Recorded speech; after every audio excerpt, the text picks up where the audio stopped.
album Slank yang ke 10, Virus. Ya. Aku mainin sampai di lagunya Lembah Bali ya, Mas. Lembah Mas. Bali ya.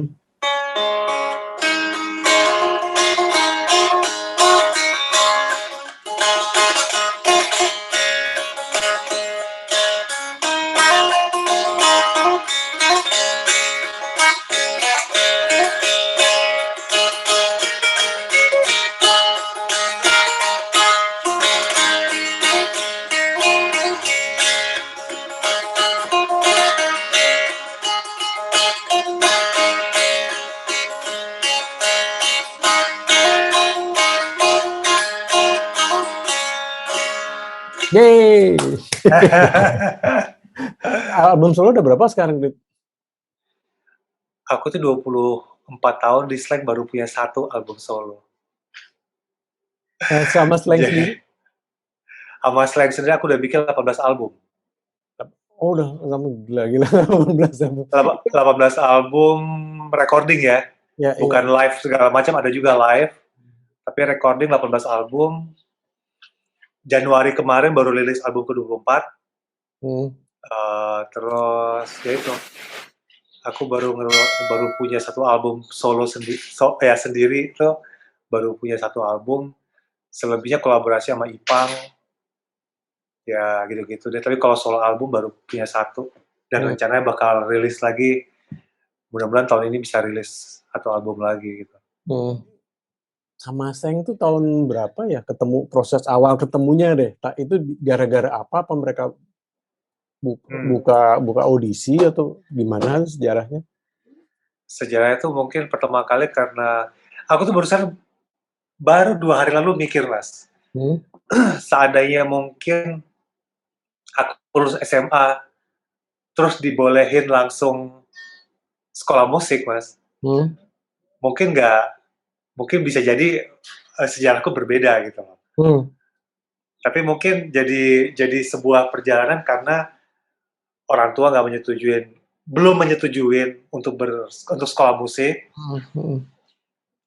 Terus akhirnya aku bisa punya album band sendiri, LFM dulu, Mas, punya band LFM. Sama almarhum Ari ya?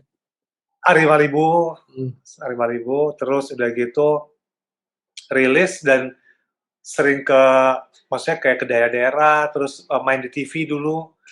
Nah, singkat cerita, aku pulang dari sekolah musik tahun 97, manajernya itu Lulu Ratna, itu adiknya Gugun Gondrong. Oke. Ya, mamanya kalau nggak salah dulu di Antv. Dan aku juga cukup dekat waktu itu, berteman karena dia juga suka sama LFM waktu itu ceritanya. Dia nggak tahu tiba-tiba aku tuh biasa kalau misalnya ngajar dulu waktu pas pulang dari Amerika, akhirnya sempat ngajar tuh, Mas, di sekolah musik. Ngajar terus di Chicks. Oh, Chicks ya. Seberangnya aku daerah konser tuh ya. Seberangnya iya. Jadi tahun-tahun pertama gitu, biasanya aku kalau ngajar tuh pasti aku matiin HP itu, nggak pernah nyala gitu. Nggak tahu tiba hari itu tuh lupa hidup gitu, lupa matiin. Terus tiba-tiba Lulu nelpon lah gitu. Waduh, aku nggak enak sama murid kan. Tunggu bentar, aku angkat bentar gitu kan. Ngobrol, ya udah akhirnya ngobrol sama Bim Bim. Ini Bim Bim mau ngobrol, diajakin jamming gitu.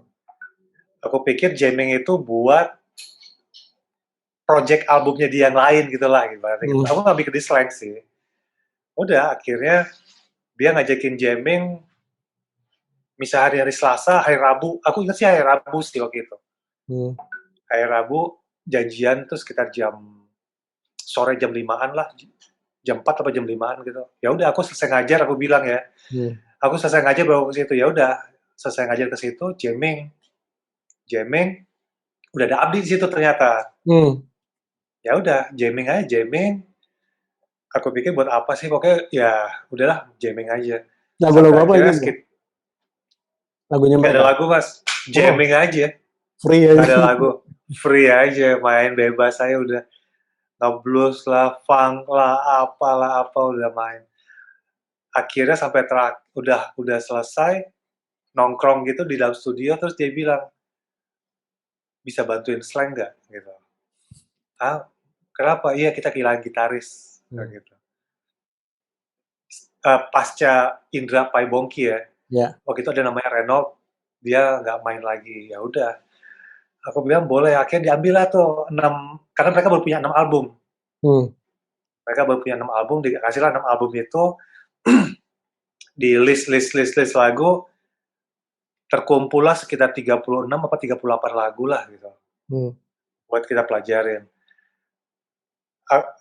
Aku sih karena kayak masih fresh pulang sekolah tuh kayak ngafal tuh cepet lah, ibaratnya masih umur 20 berapa, 23 atau 24 tahun loh gitu. Udah akhirnya, tapi dalam hati ngomong gini Mas pas pulang, kalau 2 hari aja aku nggak bisa setengahnya, better aku bilang ke mereka, sorry aku nggak bisa deh, gitu. Gitu. Tapi ternyata emang, ya alhamdulillah ngalir cepet aja gitu.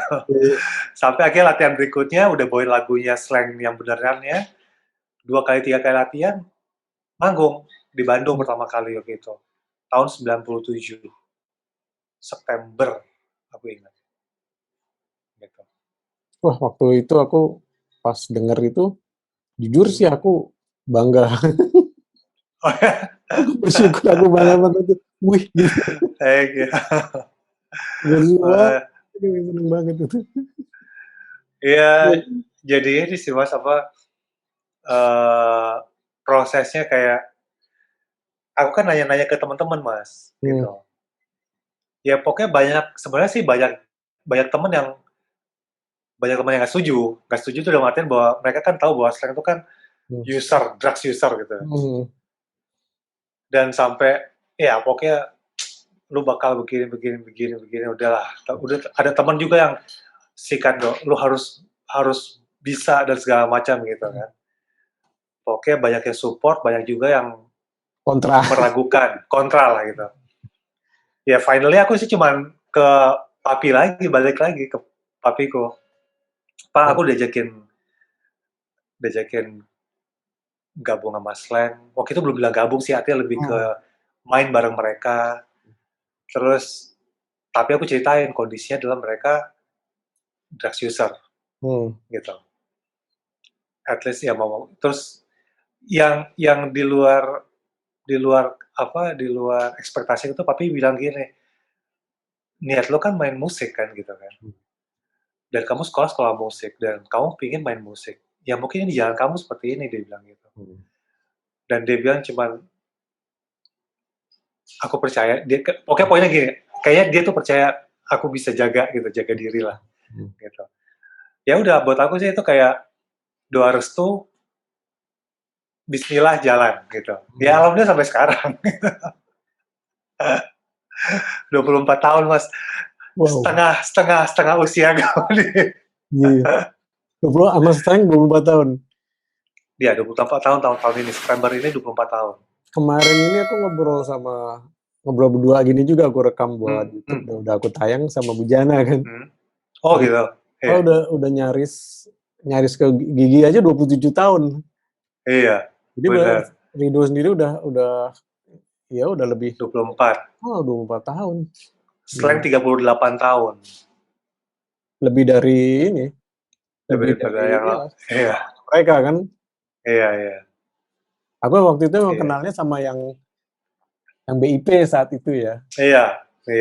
Yang kelompok yang awal waktu itu. Iya. Gila ya. Benar. Jadi gitu ceritanya. Berapa tahun lalu ya, Rido? Rido SMP ya? SMP, Mas. Oh, berarti seangkatan ini enggak. Aku ke Bontot sama aku tuh juga Bontot SMP. Oh, Bontot duluan, Mas. Bontot duluan. Iya. Ya aku ingat tuh SMA. Aku tuh syuting pertama kali di TVRI kan Mas Didi yang ngasih aku kerjaannya tuh. Walaupun sebagai stuntman waktu itu ya. Lupa aku.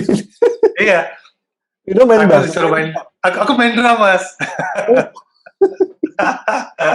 iya. Terus ada sama bontot ada bontot segala macam gitu. Iya tapi Acara ya apa ya gitu?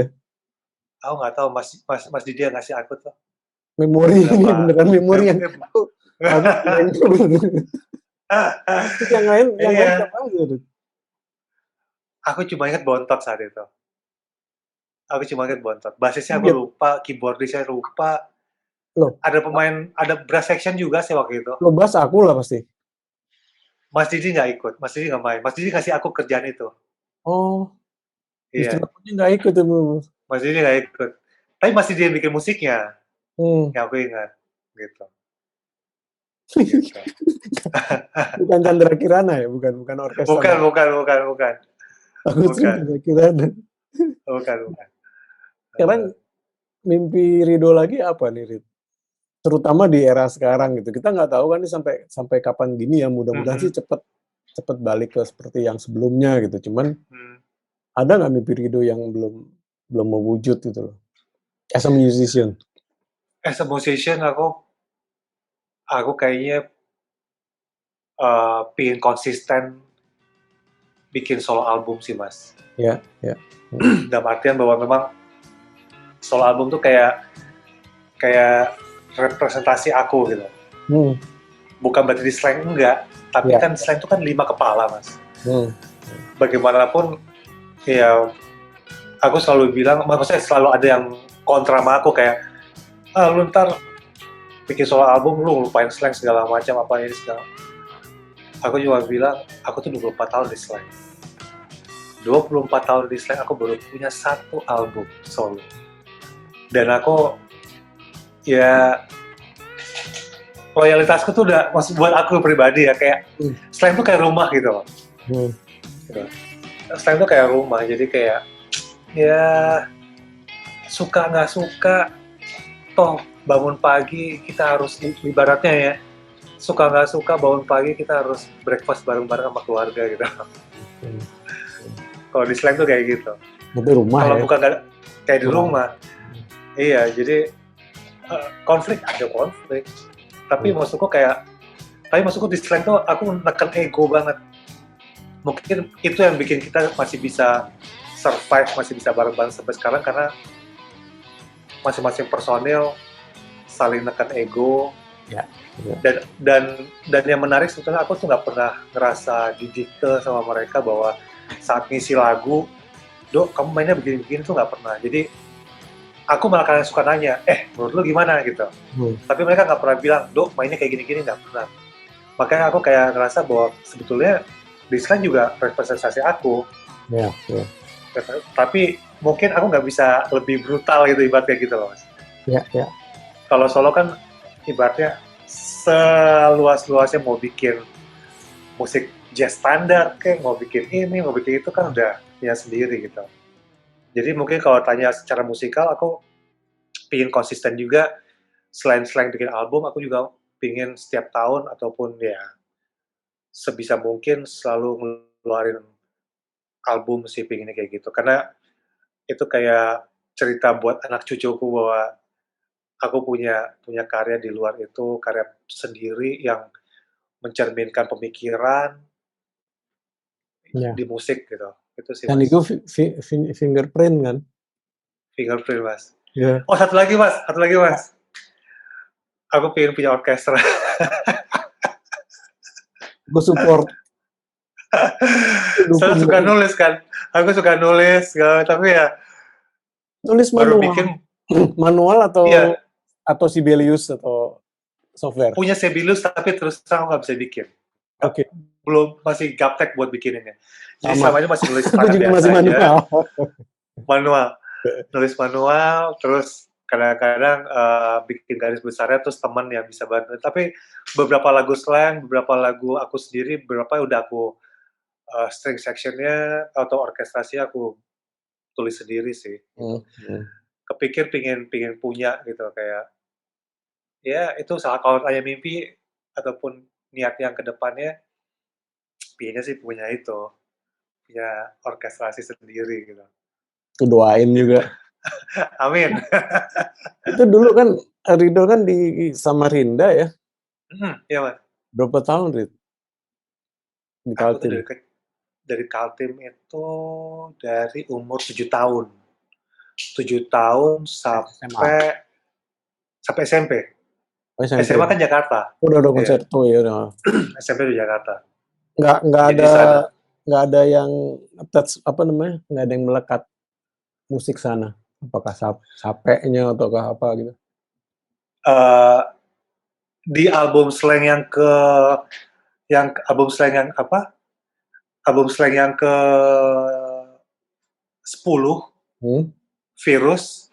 Ya. Aku mainin sape di lagunya Lembah Bali ya Mas. Ini 5 Mas. billion.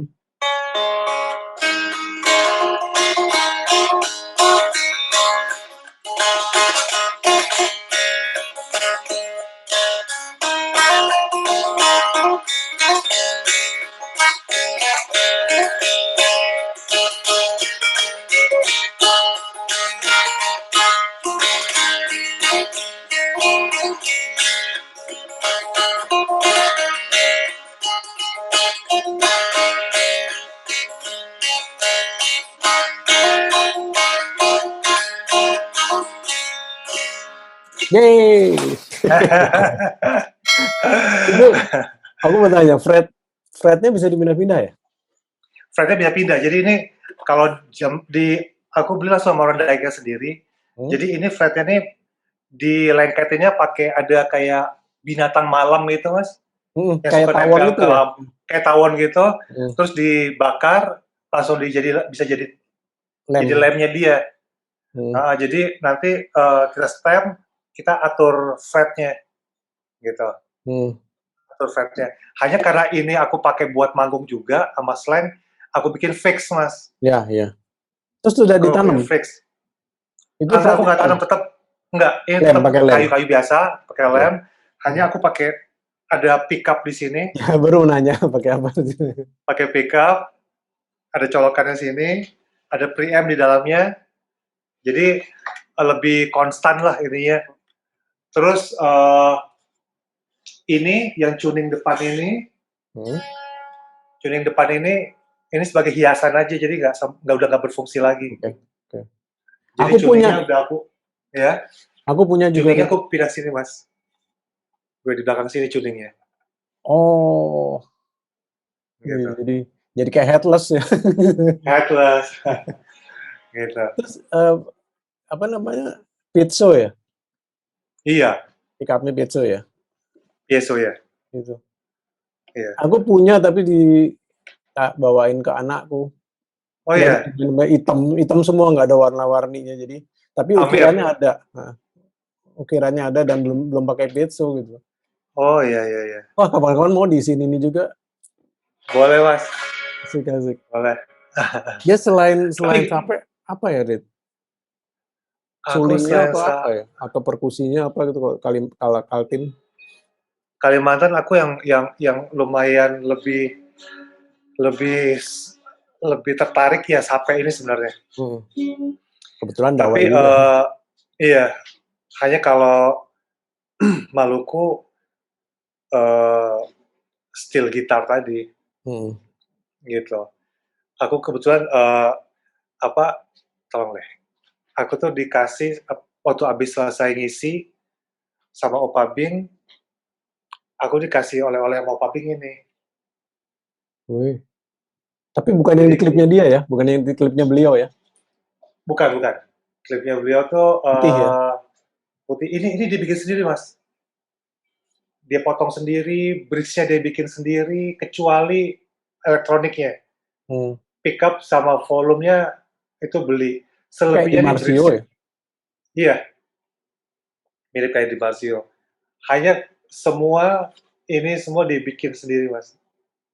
Sampai usia 98 tahun dia masih bikin ini. Wah. Aku baru segini belum bisa bikin. Iya. Dia bikin ini tuh kebanyakan dia sumbangkan buat anak-anak SD supaya belajar ini. Belajar steel gitar di Ambon. gitu. Udah bisa, Rido udah bisa. Aku ya oke lah, tapi maksudnya ya belajar lah gitu. Nah, Bisa ininya kan sama sama yang buat di gitar lagu ya? ini ya apa Slide-nya. tuningnya. Ininya bukan apa? Oh, beda. Kalau Oke. buat gitar kan lebih ke ring. Ah, Kalau ini kita udah gini bentukannya ya. kayak gini Mas, kayak shop gitu. Hmm. Kayak cuman plat gitu, tebal plat, Hmm. terus pegangnya jadi bisa nempel di sini ininya. Hmm. Ada tempat dudukan gitu. Oh ya, karena mainnya dia gini tengkurap ya. Iya, tengkorak. Terus tuningnya juga beda. Nggak kayak gitar. Basically bisa gitar, tapi Hmm. sebenarnya tuning tuh bebas banget sih. Ada Opa Bing aja punya 5 tuning yang berbeda gitu. Hmm. Jadi makanya dia punya ada sekitar 6 apa 7 style gitar. Jadi kalau misal lagu ini lebih enak gimana dia pakai yang itu dan dia mahir aku bilang. Master. Master banget. Aku satu tuning aja bingung. Jadi kayak main suling ganti-ganti. Iya asli, Ganti-ganti makanya suling. ganti-ganti. Asli, gitu. Siapa yang kebayang Merido sekarang yang kedua di bawahnya beliau almarhum? Eh, Belum ketemu. aku pengen kolaborasi sama siapa aja Hmm. yang kedua ini. Hmm. Mungkin kalau yang mungkin dari Ambonnya sendiri aku pengen cari anak muda yang mewakili R&B kali Mas. Hmm. Pengennya kayak gitu sih. Maksudnya yang Mungkin di tinggal album di kedua sana ya? yang tinggal di sana tapi mainin musiknya R&B atau rap gitu. Hmm. Eh apa ya, kayak pingin pingin pingin apa ya, pingin coba ngerasain ambience anak-anak baru aja gitu. Hmm. Hmm. Artinya anak-anak muda di sana dengan bahasa yang mereka sendiri gitu. Ya, ya. Dengan cara mereka bertutur segala macam Ya. gitu. Ini kemarin mirip ada satu dialognya Bu Jana yang sama gitu, berarti udah bertiga ini kita sepakat bahwa generasi di atas kita gitu, banyak sekali yang ngomong ke anak muda, lu belajar dong sama kita yang senior gitu. Itu Nah dia. sementara aku sama Bu Jana berpendapat bahwa ternyata sekarang dia juga bahwa yang muda itu justru tempat kita belajar sekarang karena mereka juga Yes. bergerak dengan era di mana dulu kita belum kena internet ya Rit ya. Benar Mas. Kita nggak ada internet, kita kalau ada sesuatu yang hero kita di luar sana pasti kita nyari videonya, VHS-nya aja susah kan.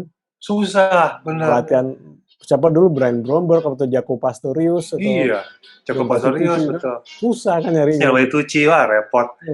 Iya. Sekarang udah ada Benar. YouTube, udah semua orang bisa dan Iya. dia tahu banget siapa anak-anak muda tuh tahu siapa yang jadi sumber sumber Benar untuk Mas. kita aja ya. Kadang-kadang kita lewat karena mereka Benar. vintage di sana. Ya, emang kita harus menghormati Benar. anak muda, harus belajar Benar. lagi dari anak-anak muda gitu. Benar. Jadi kalau aku pikir sih mereka lebih malah menurut aku mereka lebih mudah karena mereka punya akses banyak kan Mas. Ya, ya. Akses dari internet dan lain-lain dan otomatis menurutku juga mereka punya terinfluence juga banyak gitu. Mereka punya banyak experience, mereka punya banyak knowledge, ketemu dengan banyak orang. Artinya walaupun di YouTube ya, karena aku suka ketemu sama anak-anak muda tuh, pernah dengerin ini nggak? Belum, coba dengerin deh. Begitu pas lihat, wah gila. Oke, masih muda juga. Gila sih. Ya, kayak gitu Mas. Tapi maksudku gini Mas, aku kayak Mas Didi tadi bilang, aku ngalamin itu saat aku pulang dari Amerika. Makanya orang suka nanya ke aku kayak, Dok, kamu tuh di Amerika dapat apa? Gitu kan. Justru menurutku, yang aku dapat justru edukasi yang paling banyak. Attitude, satu. How to appreciate people, itu. Makanya mungkin aku pernah bilang ke Mas Didi, di sekolahku tuh kayak, ada namanya P100, itu tempat concert hall-nya, concert hall, jadi semua anak murid kadang-kadang ada namanya LPW, Live Performance Workshop, itu kita main di situ dengan kita nggak tahu siapa tandeman kita. Kita nggak tahu gitaris kita nggak tahu basis pokoknya kita tiba-tiba sign up, maju aja dipanggil. Udah main tuh dari yang di MI itu dari yang sorry itu saya kayak dari yang bodoh sampai jago ada Mas. Dan mereka perform semua. Dan yang bodoh pun ibaratnya ataupun yang jelek mainnya saat mereka selesai main tuh di applause. Buatku kayak aku sendiri ngerasa kayak salah tuh mereka tuh kayak applausein aku bahwa ayo bisa gitu. Jadi itu kayak wow ini pelajaran yang buat aku kayak mungkin di sekolah nggak ada ngajarin suruh applause kali ya. Iya. Itu kan ambience. Iya kan. Auto appreciate ya. Iya, auto appreciate benar. Nah, aku pulang ke Indonesia, kejadian itu Mas. Jadi ya waktu itu aku suka main blues gitu. Terus tiba-tiba ada yang ngomong ke aku, "Dok, kamu tuh kalau mau belajar blues sama ini," gitu. Kalau nggak main ini, belum main blues, gitu kan. Oh, come on, aku bilang gitu. Aku nih bisa main gitar pertama kali chord itu sama supirku, gitu kan. Kita bisa belajar sama siapa aja kan gitu kan. Iya. Tapi maksudnya kadang-kadang orang suka berpikir gitu loh, kamu harus belajar sama si ini, karena dia senior. Ya oke lah, aku respect sama dia, tapi aku pengen belajar sama siapa aja. Walaupun lebih muda nggak apa-apa, aku belajar aja. Ini lebih keren sekarang kan jadinya. Iya. Belajar sama siapa aja. Sama siapa aja.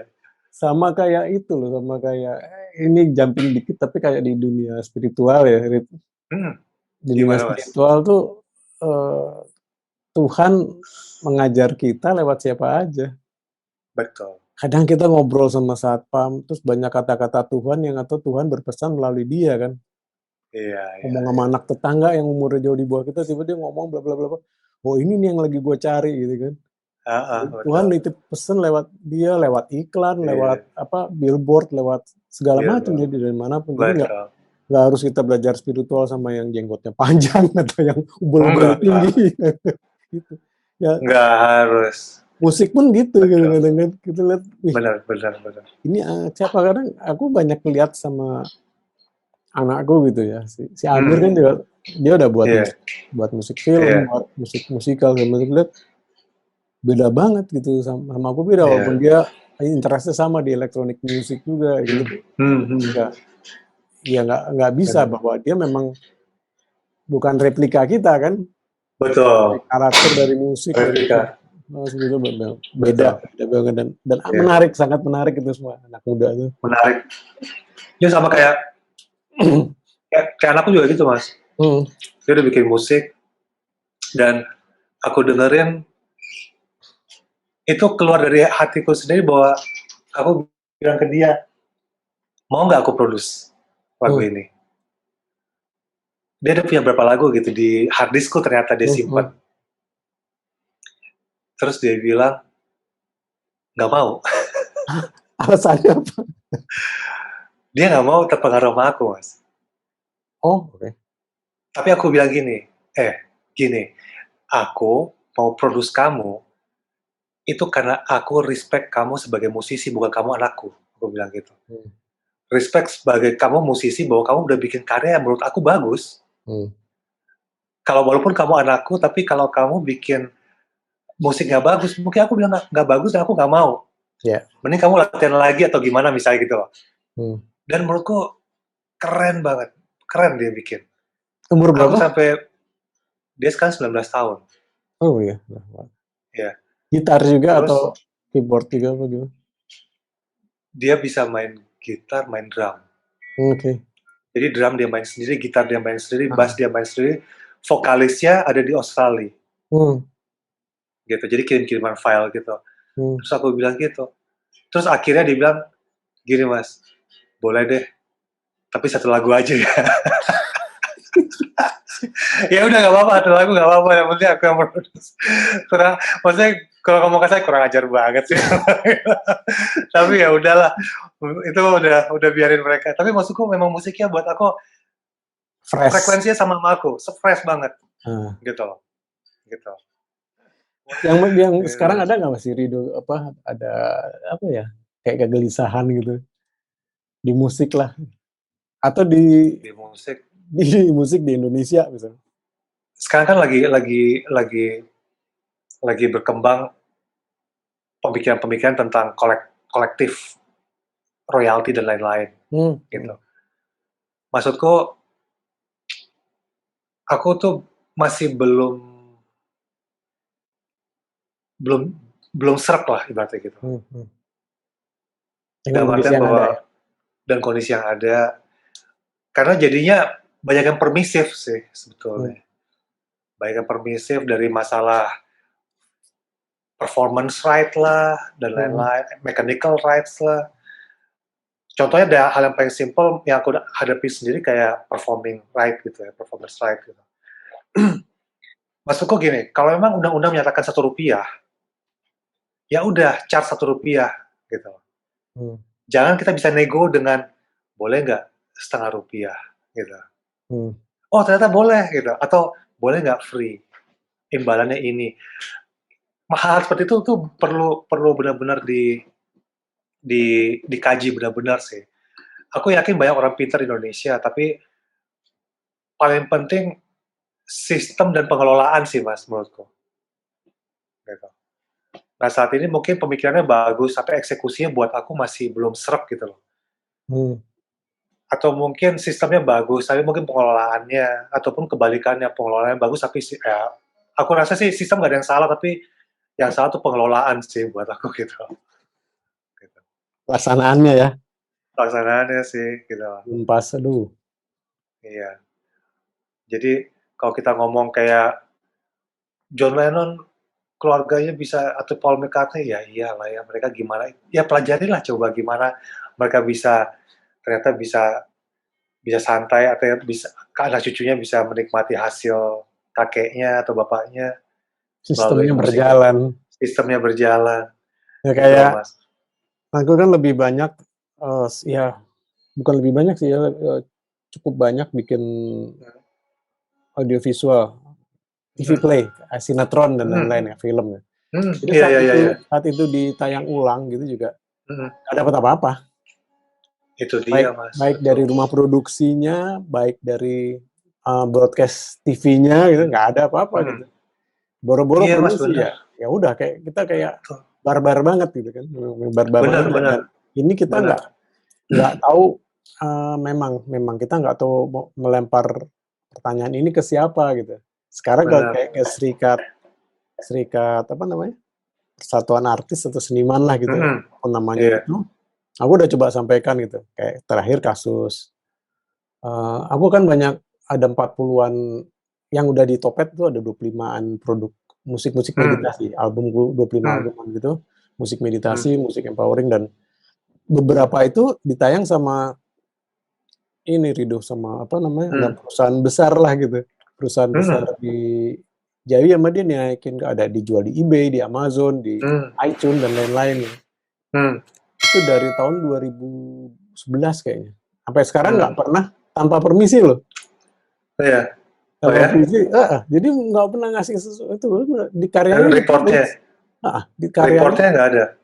Nggak ada apa. Waktu kemarin tuh sempat aku tanya, ini gimana? Nggak ada permisi, nggak ada kontrak, nggak ada apa-apa, dan jelas-jelas di situ musiknya, ya ini produknya di AGP gitu, dan mereka edarin itu, dan pas aku lapor ke apa sih Pak, yang kuasa hukum, pokoknya di perserikatan artis tersebut, dia jadi itu dan teman sendiri gitu kan, gitu kita ya, ya jawabannya biasa aja gitu, nggak kayak,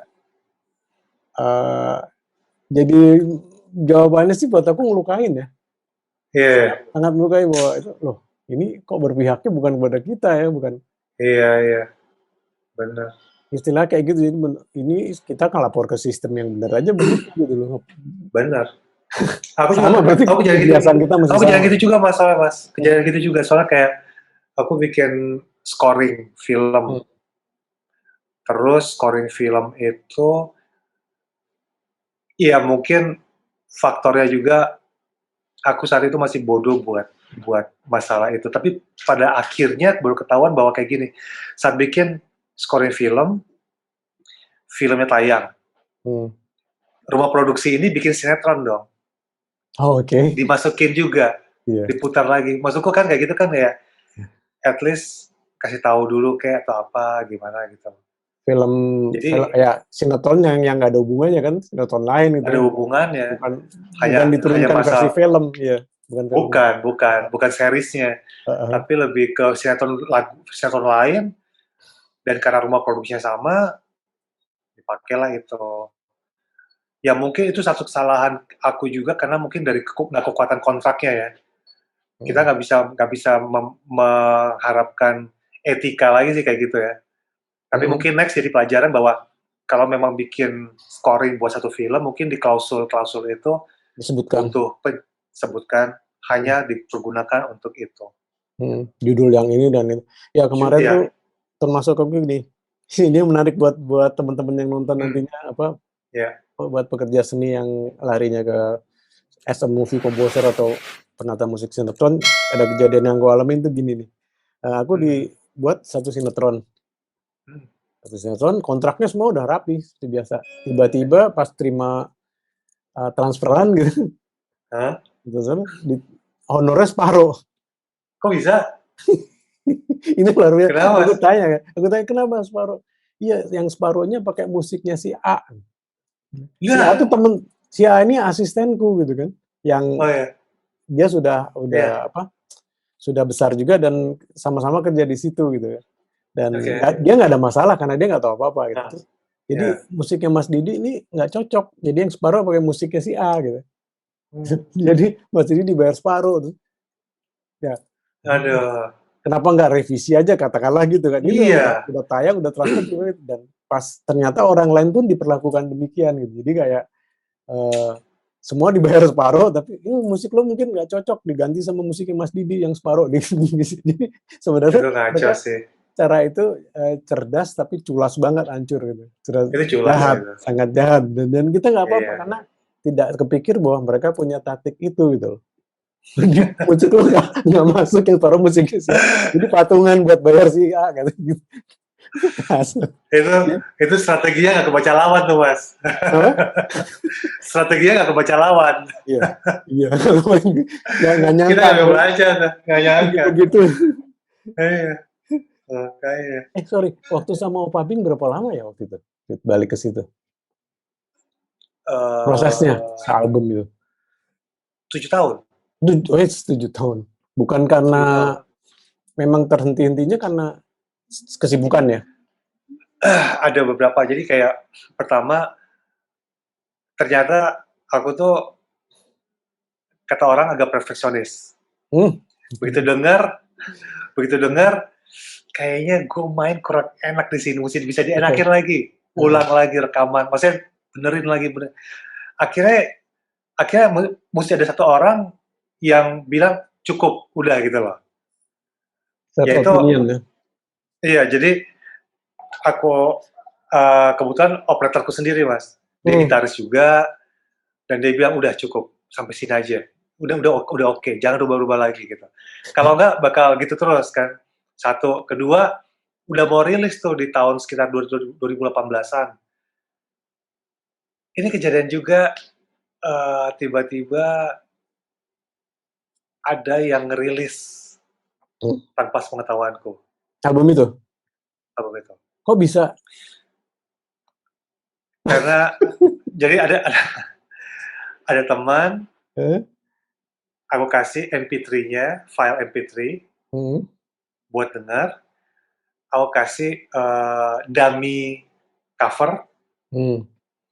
Terus tiba-tiba dia buat bikin proposal dan lain-lain lah rencananya gitu. Udah gitu di 2018 akhir gitu aku ke Ambon lah. Penerbangan kan tengah malam tuh Mas. Jadi pas nyampe di Ambon ada slankers yang DM aku, Mas Rido, ini album keren banget. Aku pengen download. Hah? Wah saya bilang kok ini dari mana? Wah langsung cuma ada satu orang itu. Ya udah, aku kontak lah dia. Terus alasannya dia udah naikin, maksudnya kayak ke trigger gitu loh. Aku nggak, pokoknya basically menurutku aku nggak habis, nggak nyampe lah pemikiranku gitu loh. Karena pertama yang aku kasih filenya MP3, kedua juga cover masih dummy, nggak seharusnya dia masukin ke agregator terus yang walaupun idle di listrik aku bilang mau tanggal berapa, tapi kan belum ada pembicaraan. Akhirnya aku punya take down semua. Udah take down, akhirnya pelan-pelan ngurus masalah hak cipta. Itu juga bermasalah juga sebetulnya. Jadi menurutku itu juga jadi buat aku kayak aku nggak tahu, maksudnya kayak mungkin kalau kayak di luar negeri aku mau mainin lagu Beatles gitu misalnya, musisi mungkin ya, musisi tuh berkreasi aja, nanti mungkin apa ya, publisher-nya yang akan ngurusin masalah apa gono gininya lah ibarat gitu. Nah, kalau kita di sini gimana gitu. Udah gitu yang aku bikin juga lagu Maluku yang notabene itu sudah public domain. Karena usia udah 50 tahun ke atas, rasa sayangi siapa yang bikin udah nggak tahu. Waktu hujan sore-sore. Waktu hujan sore siapa yang bikin kita juga udah no name, udah nggak tahu gitu. Ya, tapi aku dengan niat baik aku tulis di cover. Di apa? Bukan di cover Mas. Sebelum aku rilis, aku bikin di sosial media. Siapa yang punya lagu ini gitu. Akhirnya ada 2 lagu yang diakuin punya keluarga ahli warisnya. Ya udah aku bayar. Selebihnya nggak ada, baru aku rilis gitu Mas. Gitu sih. Ya, akhirnya balik ke moral kita masing-masing ya. Moral masing-masing sih. Soalnya kalau aku ngomong ke orang-orang di Ambon, udah keluarin aja, nggak usah bahasa Ambon gitu, nggak ada. Iya. tapi nggak tega. Karena kalau kita ngomongin balik ke kasusnya Rido sama kasusku pertanyaan tadi kan, kira-kira Rido punya bayangan nggak siapa sih orang bisa kita ajak ngomong soal ini gitu, soal ini gue punya problem nih kayak problemku tadi, tiba-tiba muncul di iTunes, muncul di mana-mana lah gitu, dan dia nggak mau bayar gitu, gak ada kontak, nggak mau bayar, nggak ngaku, itu kita ngomongnya ke siapa ya? Apakah ke Papri, apakah kemana misalnya, KCI atau apa gitu? KCI, sebetulnya sih kalau lembaga sih bisa ke situ. Tapi baik lagi maksud aku kayak kasusku juga aku udah coba ngomong ke mereka, tapi memang lumayan lama sih. Sorry banget ya, tapi as a matter of fact, kenyataannya emang lama.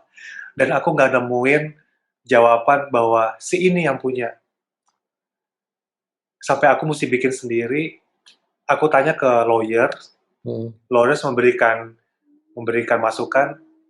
masukin ke surat kabar ataupun koran, bahwa kamu akan bikin begini, lagunya ini, siapa hak ciptanya, tolong hubungi aku gitu.